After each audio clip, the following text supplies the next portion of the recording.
And let's get started. The first one is personal development. Now, in illustrating personal development, Mr. Schoaf, my teacher, started with money. You know, money's not the only place to start in talking personal development, but it's where he started, so let me share the thoughts he shared with me back then. Let me share them with you. Here's the best lesson I can give you on economics. It's very simple. We get paid for bringing value to the marketplace. That's about as simple as I can put economics. We get paid for bringing value to the marketplace. Now, it takes time to bring value to the marketplace. However, we do not get paid for time, so we cross that out. Mistakenly, the man says, I'm making about $20 for an hour. Not true. If that was true, you could just stay home, right, and have them send your money. So that's not true. We don't get paid for time. We get paid for value brought to the marketplace. Now, since that's true, here's one of the key questions of my talk to you today. Is it possible to become twice as valuable to the marketplace and make twice as much money in the same time? Is that possible? The answer is yes. Could you become 3 times as valuable as you might be right now to the marketplace and make 3 times as much money in the same time? And the answer is yes. 5 times, 10 times? Of course. America is unique. It's a ladder to climb. It starts down here, let's say, at $5 an hour, and it keeps going up. Top income last year, $80 million. The guy who runs Coca-Cola. Now, that's a heck of a ladder. That's why everybody wants to come here, right? The boat people are not headed for Vietnam.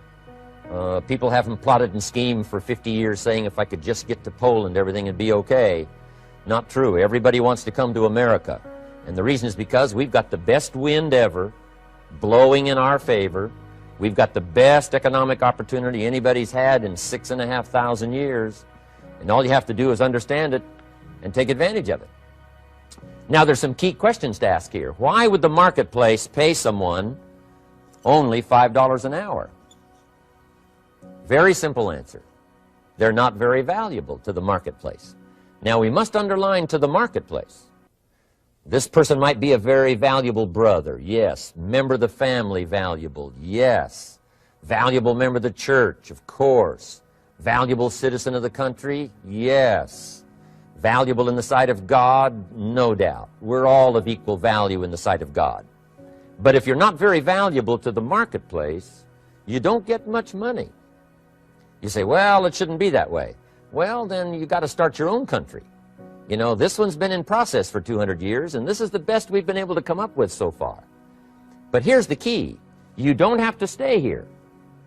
Now, there was a big debate in Congress last year that this $5 was not enough, should be 6, should be 6, should be 6.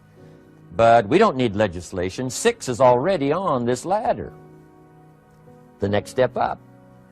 You know, if you work for McDonald's, they'll pay you $5 an hour to take out the trash. If you whistle while you take out the trash, they'll pay you $6 an hour. So we don't need that legislation. You just need to take lessons on how to whistle. Have a good attitude. Now, as you begin to climb this ladder, why would the marketplace pay some people $50 an hour? Answer, evidently, they must be more valuable to the marketplace. 10 times more valuable. And is that possible for someone to be 10 times more valuable and earn $50 an hour instead of 5? And the answer is yes. That's what America is all about. Now, why would the marketplace pay some people $500 an hour? Evidently, this person must be much more valuable to the marketplace. That's what's important to understand, to the marketplace. And would the marketplace pay one person $80 million for 1 year's work? And the answer is, of course. If you helped a company make $1 billion, would they pay you $80 million? I'm telling you, it is possible. And that's why America is so exciting. That's why this financial ladder is so exciting. It's possible for all of this to come true for all of you, no matter where you start. As a student in school, just getting started out there in the workplace, This is all possible for you. Now, Mr. Schoaf gave me the clue on how to climb this ladder as high as I wanted to climb. Now, we're talking primarily economics here. There's a lot of other ways to become valuable to your family, valuable to your friends, valuable to the community, valuable to the team, right? Valuable to the team effort, valuable to the concert. But here's what he said to me. In climbing this ladder economically, all you have to do is work harder on yourself than you do on your job. Once I heard that, it made sense to me. I kept hoping that everything else would change around me, found out that if I went to work on myself, worked on my skills, worked on my language, if I became better than I was each year, if I grew in skills and language and vocabulary and competence, then I would become attractive to the marketplace. Not very long ago, a company called me and said, Mr. Rohn, we're expanding internationally. We'd like to have a bit of your expertise to help us. Would you give us a bit of your time? We'll add some millions to your fortune. And I said, okay. And I thought later, isn't that interesting? They would call me. Then my second thought was, of course they'd call me. Who else would they call? I can get the job done. Now, what a contrast for me, farm boy from Idaho, raised in obscurity, parents of modest means, broke when I was 25. How come I would get a telephone call and someone offer me a lot of money to help them in expanding around the world? Simple answer, evidently. Something happened to me between age 25 and where I am today. And I can tell you where it all started. From my teacher, Mr. Schoaf, who said to me, we don't have to change what's going on out there. That's the wind that's blowing. All we have to do is change what's going on in here. And now there's several ways to do that on personal development. And let me give you those ways. Here's the first one. We must learn from personal experience. Pretty simple. Learn from what happens to you. Take a look back over the last few months. Did you make some mistakes? How could you correct those for the future? Take a look back over the last year. Have you done it right or done it wrong? Let's correct it for the next year. Learn from your personal experience. Mr. Schoaf asked me when I first met him, he said, Mr. Rohn, how are you doing? You've been out there now 6 years. And I said, I'm not doing very well. He said, I suggest you not do that anymore. What a simple, swift analysis to my situation. He said, if you keep doing it, the next 6 years will be like the last 6. You don't want that to happen. Let's make the changes. So learn from your personal experience. Now here's number 2, why I came to share this video experience with you today. And that, I call it OPE, other people's experiences. That's me, other people. That's your teacher, other people. That's your friends and colleagues, other people. The people you meet that can pass along to you their experiences, what's happened to them, the mistakes they made, how they corrected them, how they changed their health and changed their bank account and changed their income and changed their future. That's it, other people. Now, there's 2 kinds of people to learn from. One is failures. It's too bad failures don't give seminars, right? That would be valuable. Bring your notebook, have them tell you how they lost it all and threw it all away, threw their health away and threw their friendships away and things didn't work out well. That would be valuable. But now then we must also learn from positive, people that have done well. They've got the health, and so we ask them, how did you become so healthy? They've got the skills, so we ask them, how did you become this skillful? They've got the income, so we ask them, how did you get here in such a short period of time? So now here's what's important in personal development. In learning from other people, we learn, number 1, by observation. We learn what we see. We watch people that are successful in what they do. In sports, we watch their disciplines. In business, we watch their disciplines. By observation, what we can see. The reason I created this video is something that you could see someone's experiences translated for you. Second, we learn by what we hear.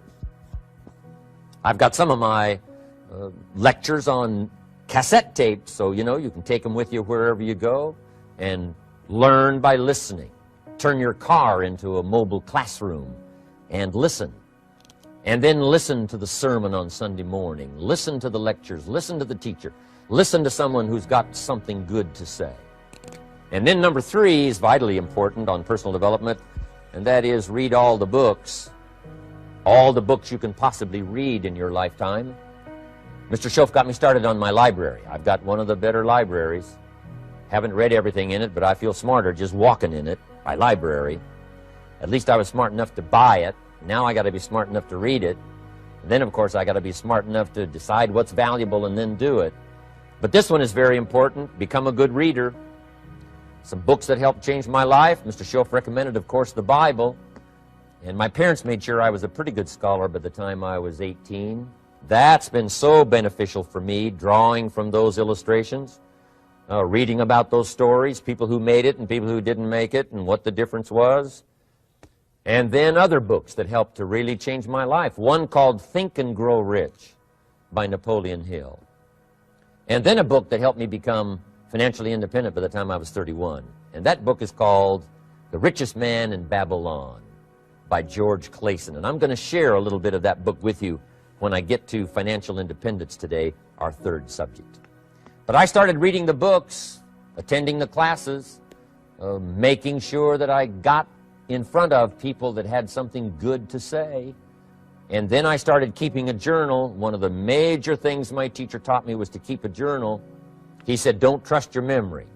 If you hear something good, just make a little note and write it down. Now, at first I took, notes on pieces of paper and torn off corners and backs of old envelopes. And it didn't serve me well, thrown in a drawer. Then I learned to keep a journal, a bound copy of all my notes. So I would suggest you do the same. Things that impress you, a poem that impresses you. When you attend a class, some of the ideas that impressed you, jot them down. You read something in a magazine, right? Some ideas. Take those out, put them in your journal. Keep a good journal the rest of your life. This will serve you well. My journals make up a significant portion of my own library. And if you saw my library and saw my journals, I tell you what you'd have to say. This is the library, and these are the journals of a very serious student. No wonder Mr. Rohn is invited to lecture and speak on his experiences around the world. So I want the same thing to happen to you. Value captured that you can resort to later, go back over it and review it, and let it become valuable to you. So that's my first subject, personal development. Work harder on yourself than you do on your job. Develop the skills, learn the lessons, take the classes, absorb all that is being taught to you these days. And then later on, of course, you can sort it out, what's valuable to you and how to refine it for your business and for your life and for your future. But the main thing is to get it and start this process of personal change, personal development. And let me say it one more time. If you will change, everything will change for you. You'll never be the same. You'll keep growing. As you look back on a few months, look back on a few years, you won't believe the progress you can make. Economically, your relationship with your family, your friends, and whether you're in sports or economics or whatever, I'm telling you, that whole process of committing yourself for personal change, personal value, can really make your life unique and worthwhile. Now let's cover the second subject, on setting goals. Mr. Schoaf gave me some tips on setting goals that changed my life forever. And I want to share those with you.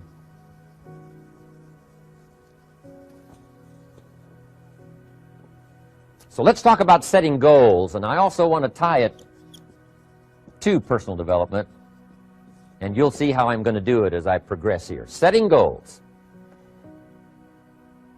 We need to take a look into the future.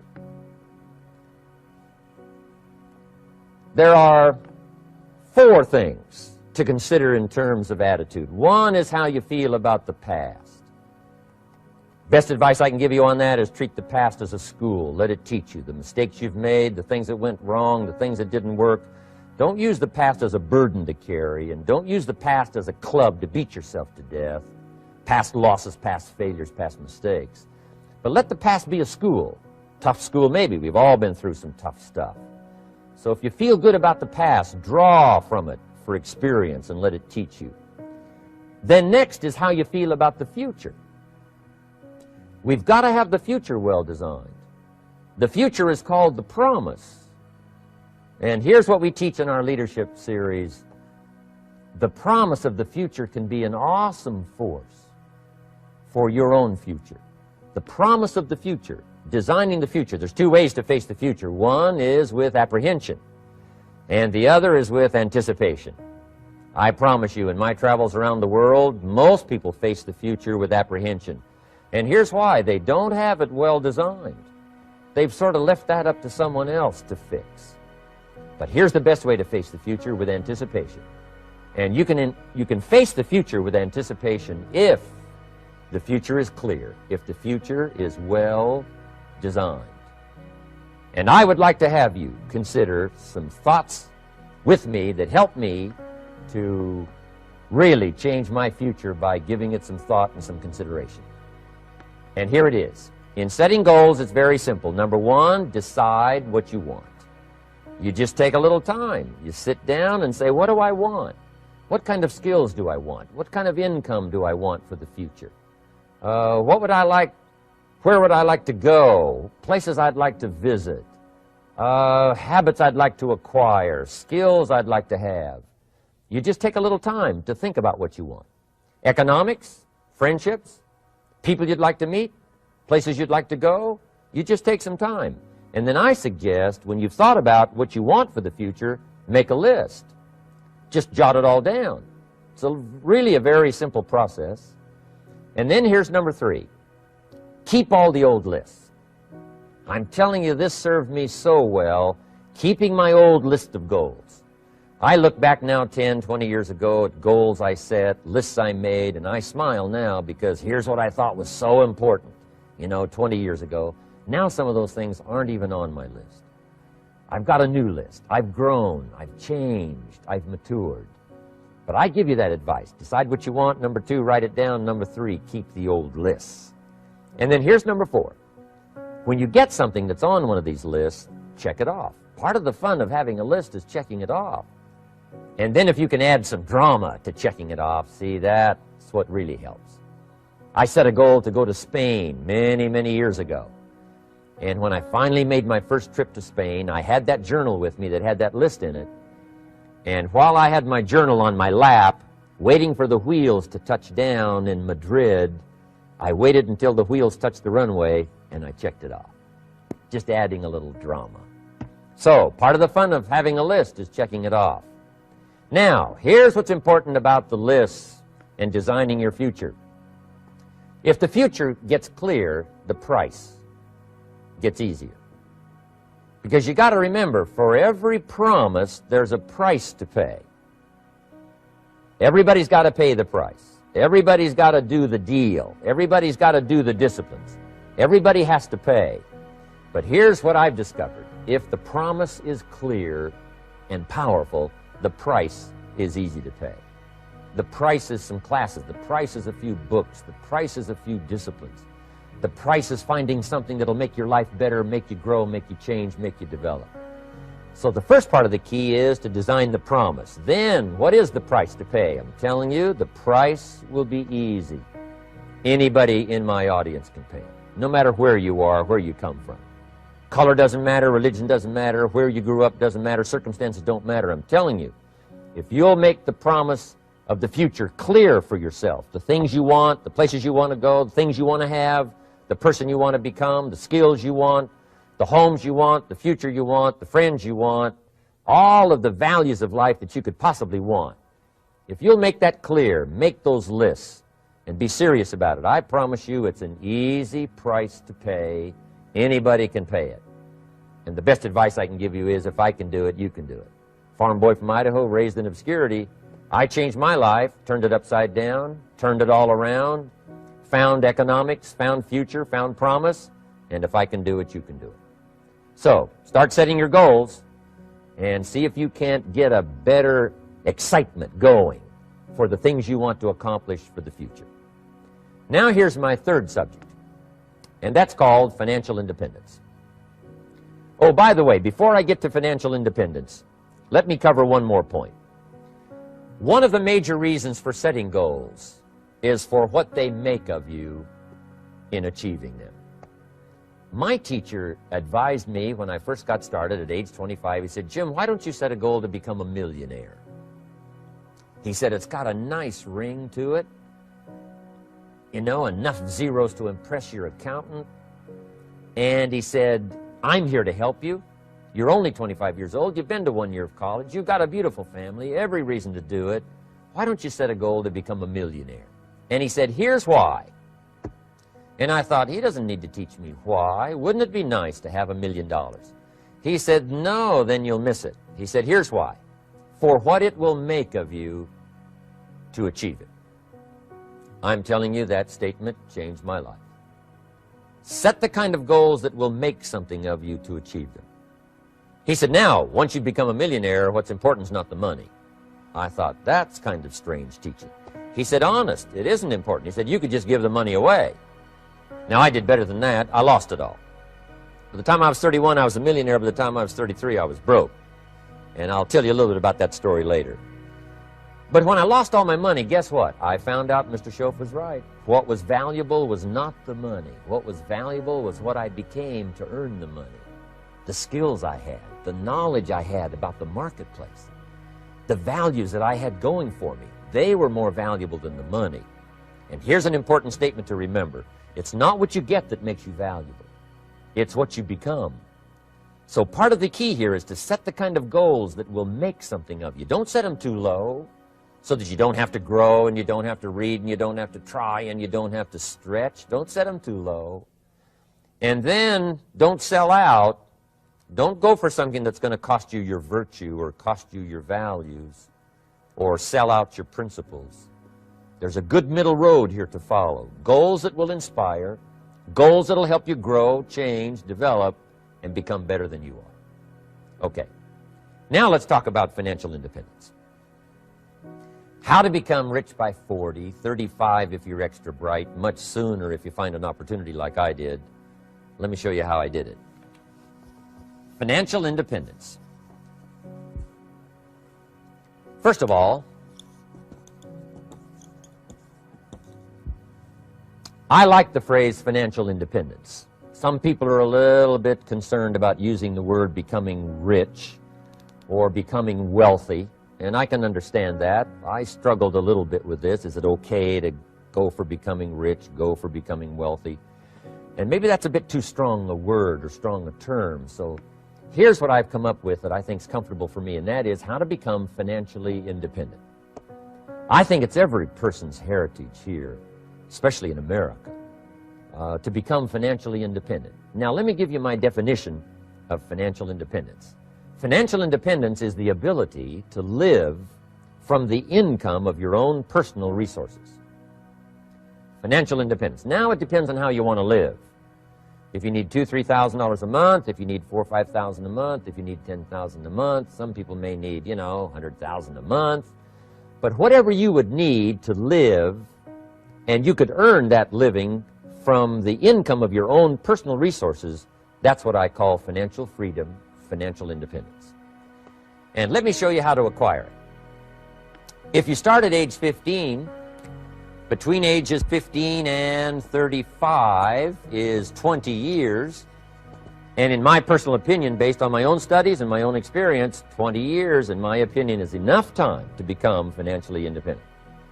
If you're not, you don't live in the wrong country. Probably what's happened is you have the wrong plan. And it's easy to be a nice person with the wrong plan. I found that when I was 25 years old. I was broke at age 25, and I was a nice guy. You would have liked me. But I'm telling you, my plans up until then, especially my financial plan, left me broke. I totally changed it the next 6 years, and I became financially independent. So I know what I'm talking about. It is possible in a reasonable amount of time, 15 to 35, whatever, 20 years' time, enough time. You can do it in a much shorter period of time, like I did if you want to. But this is a reasonable enough time. But here's number one. First of all, you got to have the right philosophy.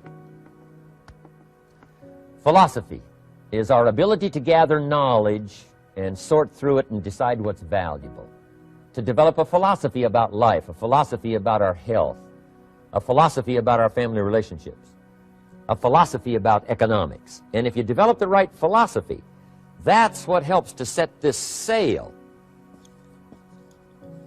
so that in 6 years it takes you where you want to go, instead of winding up like I did that first 6 years of my economics, broke, no money, empty bank account.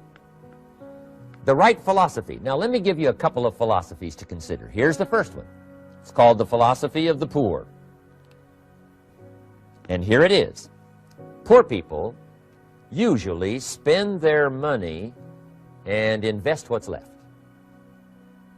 That's the philosophy of the poor. Now here's the philosophy of the rich. Rich people invest their money and spend what's left. And here's the startling answer. It really doesn't matter what the amount is. What's most important is not the amount. What's really important is the philosophy. So I would ask you to adopt this philosophy of spending after you have invested. Invest first, then spend. And I've got a little formula that I'm going to share with you. Now, what should a child do with a dollar? I mean, there's a lot of debate going on, I'm sure, across the country on what a child should do with a dollar. Here's one opinion. It's only a child and it's only a dollar. What difference does it make? Well, in my opinion, it makes all the difference in the world. A person's economic future starts with a child with a dollar. Somebody says, oh, no, you're only young once. Let him spend it all. Well, when would you hope that would stop? Somebody says, well, wait till he's 50 and broke like me, and, and then he'll learn. Well, no, we don't want to wait that long. If I would have known earlier than age 25, I would have changed. In high school, if they would have had classes called Wealth 1, Wealth 2, I'd have taken both classes. I would not have waited until age 25. So, the earlier the better. So, what should a child do with a dollar? Here's the simple premise to begin with. Don't spend it all. And if a child wants to spend the whole dollar, you got to say, hey, don't spend it all. Don't spend it all. They'll say, why not? It's my dollar. I earned it. You say, I know you earned it, but don't spend it all. They'll still say, why not? Say, let me show you why not.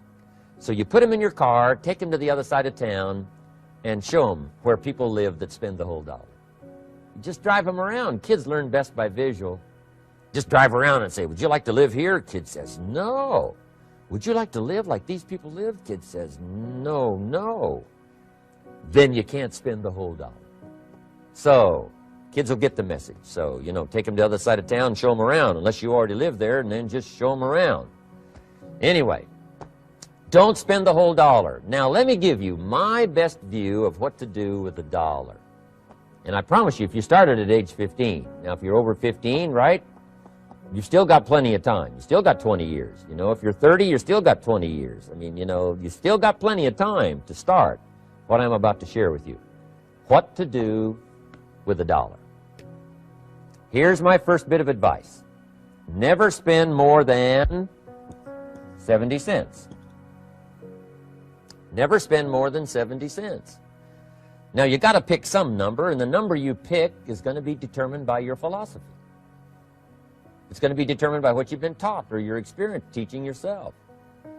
When I first met my teacher, Mr. Schoaf, I was at about 110% of each dollar. I'm down at Budget Finance, hawking my furniture and my car one more time. And then I learned a whole better formula for financial independence. Number one, don't spend more than 70 cents.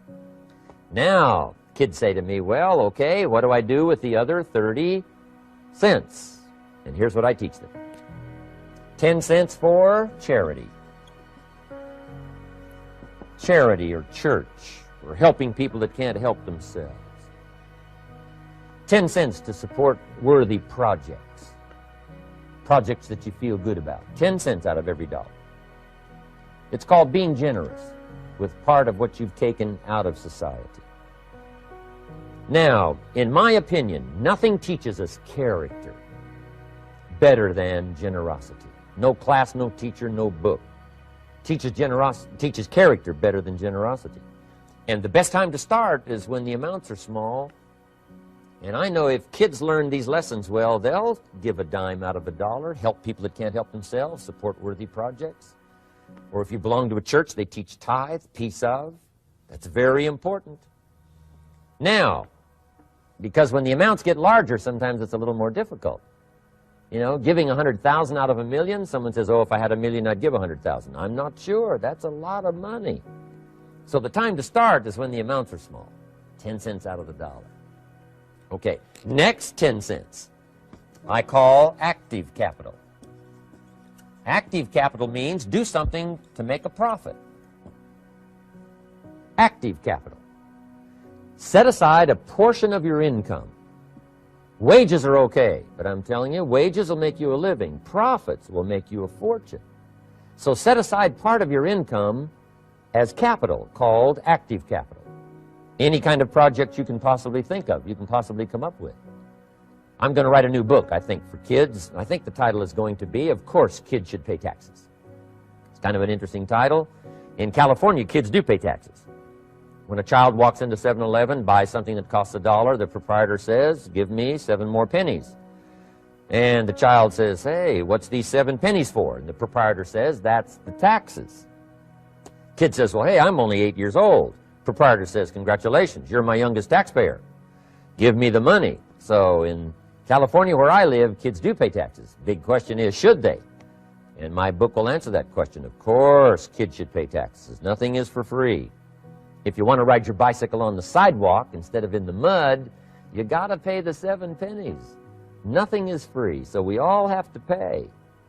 So, 10 cents out of your living, out of the money you earn, set aside for capital. Capital to try your best to show a profit. And in my book, it's going to be all kinds of ways kids can make money, right? 2 bicycles, one to ride and one to rent. I mean, you know, it doesn't take long to figure out some enterprise that'll start making a profit. Then you must jot this down if you're taking notes. Profits are better than wages. 1, you can't usually start wages until you're about 16, 15, 16, but you can make a profit long before you're eligible to start earning wages. And then there's no limit to profits, and they can double and triple and quadruple. You know, there's no limit. It's incredible how fast profits can grow. So profits are better than wages. Wages make you a living. Profits make you a fortune. Now, the third 10 cents is vitally important. I call it passive capital. Capital you let somebody else use. A financial institution, stocks and bonds, mutual funds, whatever. Let someone else use it. You furnish the money. They use it to make a profit, but they pay you for the use of it, called interest. And here's one of the things that'll make you financially independent fairly quickly, and that's called compound interest. And this is how you get it. Letting someone else use a portion of your money, your substance. They show the profit, they pay you interest. And this passive capital, I'm telling you, over a sustained period of time, if you'll develop this little 10, 10, 10, and 70, especially starting at age 15, I'm telling you, by the time you're 35, you will be financially independent. You'll have the ability to live from the income of your own resources. And then one more point on passive capital. There's a Bible philosophy. I'm an amateur on the Bible. But there's a Bible philosophy that teaches the borrower is servant to the lender. And if you want to be in a powerful position as you grow older, finally when you become mature, maybe have your own business, things have worked out for you for the future, the position you always want to be in is the power position. And that's called the lender. The lender is the power position. So if kids learn early enough, and then you ask them what they'd like to be when they grow up, I'm telling you, once they understand, they'll say, well, one of the things I want to be is one of those lenders. That's the power position, not the spender. No, you'll be pitied the rest of your life if you just become a spender. You got to become a lender. And I think this is one formulas to follow. 10 cents out of every dollar. Let someone else use it. Be the lender, power position. Then try to show a profit. Can't we teach our children how to take $1, search the neighborhood, find a broken wagon, pay $1 for it, bring it home, you know, clean it up, sand it until it's clean, paint it red till it shines, straighten out the wheels till they're true, take it back to the neighborhood, sell it for $5? Anybody can do that. Now, does the child deserve $4 profit? And the answer is yes. Society now has a mended wagon. And that's what America's all about.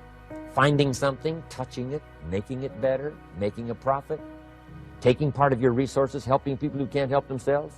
Let someone else use it to make a profit. Some projects require more capital than one person has. Exciting.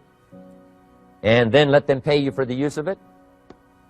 America's had this philosophy now all these years. Communism has taught all these years capital belongs in the hands of the state, not in the hands of the people. We've been teaching all these years capital belongs in the hands of the people, not in the hands of the state. And we turned out to be right. Capital in the hands of the kids, capital in the hands of the people. Enterprises that make a profit, enterprises that grow. It's the hope of our future. So that little simple formula, I hope, will help you. Now, one more key on financial independence, and that is attitude. Attitude. Here's number one. I used to say, I hate to pay my bills. My teacher straightened me out on that. He said, let's see, Mr. Rohn, what you hate to do is pay $100 on an account and reduce your liabilities and increase your assets. I said, well, no, not if you look at it that way. He said, well, it all depends on how you look at it. So wouldn't you love to pay your bills, reduce your liabilities, increase your assets? You got to have that kind of attitude. I found out the same attitude about taxes. I used to say, I hate to pay my taxes. And Mr. Shoaff said, well, that's one way to live. But don't you understand? Taxes is how we care and feed the goose that lays the golden eggs. Wouldn't you want to do your share? Someone says, yes, but the goose eats too much. Probably true. But hey, we all eat too much. We all need to go on a diet. Better a fat goose than no goose. So I finally became a happy taxpayer. Now, I think taxes are too high, so I'm working to get taxes lowered for our economic future. But then whatever they turn out to be, I gladly pay and do my part, because that's what makes the whole system run, each of us doing our part. Now, I want these three subjects to be valuable for you. I want them to have meaning for you. I want you someday to be financially independent. I want you to have the personal development so that you feel good about yourself. If I had a chance to meet you someday, I'd like to have you show me the list of goals that you got started and say, Mr. Rohn, here's some I've already checked off. Here's the books I'm reading. Here's what's happened. I'm developing the skills. I'm better this year than I was last year. I've got more self-confidence. My skills are developing. That's what I want for you, and that's why I took the time to come and share in this video message with you. I do seminars all around the world, but this is one way that I can reach out and touch you in case you can't come to my seminars, wherever I am. Maybe this video will reach you somewhere, and it'll have an impact on your life. And what I'd like to do is later hear about it, a letter, phone call, or to have a chance to meet you in person. And now I'd like to leave you with these 4 questions, called questions to ponder. These questions were valuable for me, and I want to make them valuable for you. Here's the first one, why? We all ask why we should work this hard, why take that many classes, why go to school that many years, you know, why take the notes, why read the books, why work that hard, why put yourself through the push-ups and the disciplines, why? Good question, why? Best answer to why, I think, is the second question. Why not? Why not see how many books you can read, how many classes you can take, how many skills you can develop?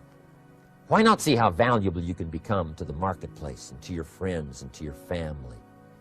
Why not see what you can make of yourself? Why not see how far you can go, how much you can see, how much you can earn, how much you can share? Why not? That's the heritage all of us have, in America especially, is to see what we can make out of our lives now that we've been given this extraordinary opportunity. Now, my third question I'd love to ask you in person. But since I can't do it in person, I want to ask it of all of you. But I want you to take it personally. And my third question is, why not you? Why not you? With good self-esteem. Why not you starting to change and setting goals? Why not you starting to make progress toward financial independence? If I can do it, you can do it. I wished I had a lot more testimonials here today besides mine. A whole steady stream that would come by and tell you their story. Someone who started with nothing, finally run a big enterprise. A mother who was on welfare, now she owns her own business. In addition to my story, I wish I had a lot more. And if all of them told their story, guess how they would probably wind up their story? They'd probably say, just like me, why not you? If we can read, you can read. If we can change, you can change. If we can figure it out, you can figure it out. If we can turn it around, you can turn it around. There isn't anything you can't accomplish. That's what those testimonials would say. And so I want to say it to you personally. Why not you? You've got the brains, you've got the stamina, you've got the vitality, you've got the interest, you've got your life ahead of you, you've got the future. You can do it. If anybody can do it, you can do it. If one of us can do it, hey, we all can do it. And now here's my last question. Why not now? This is a good time as the 20th century starts to wind down, a few more years as we get ready for century 21. What a good time to set your goals, work on yourself, work on your skills. What a good time to get it together. What a good time to start this process. Personal development, growing, changing, developing, having a good plan for your money and for your life and for your future. Why not now?